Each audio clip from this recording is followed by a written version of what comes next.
Hey, stop! Tu roules sur le boulevard BD. Ces albums sont faits pour toi. Les inédits du Club des Peurs de Rien, tomes 4, 5 et 6.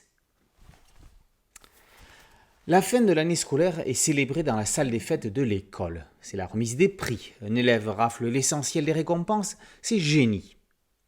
Un autre repart bredouille, c'est bonbonne. Pour son père Boucher, c'est inexcusable. Son fils est un cancre. Il est furieux. Après tout, ce n'est pas de sa faute à Bonbonne s'il est dernier. Celui qui est d'habitude à sa place était absent pour les examens. Si Bonbonne voit son destin d'apprenti boucher se dessiner, ce n'est pas l'avis de ses camarades du club des peurs de rien, car si le gamin se met à travailler pour l'entreprise familiale, ça veut dire plus d'école, mais aussi plus de congés. Junior et ses copains vont donc aider le mauvais élève à réussir son examen de passage.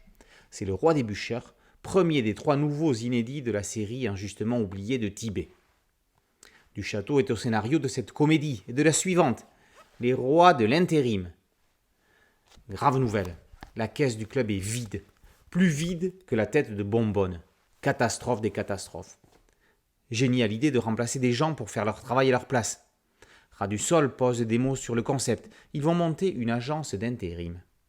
Pompistes, serveurs ou autres métiers, les peurs de rien vont se confronter avec plus ou moins de réussite au monde du travail et des adultes.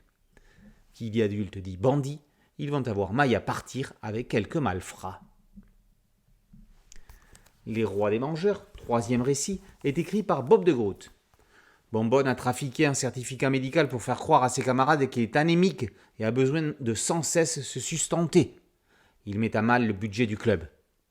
Lorsque ses camarades se rendent compte de la supercherie, ils sont furieux. Le coupable va donc devoir trouver un moyen pour renflouer les caisses. Si de nombreuses tâches lui sont impossibles à accomplir, un concours de mangeurs de tartes au saucisson va rebattre les cartes. Au dessin, Tibet est comme toujours drôle et impeccable.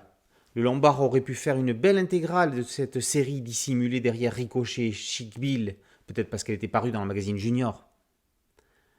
L'éditeur n'a pas sauté sur l'occasion. Heureusement qu'il y a des petites maisons d'édition, comme BD Must, pour remettre les pendules à l'heure.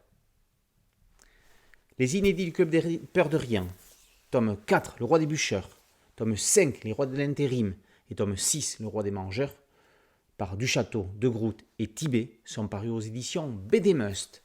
Boulevard BD, c'était un site dédié, un podcast audio et une chaîne YouTube. Merci de liker, de partager et de vous abonner. C'est gratuit. À très bientôt sur Boulevard BD. Ciao.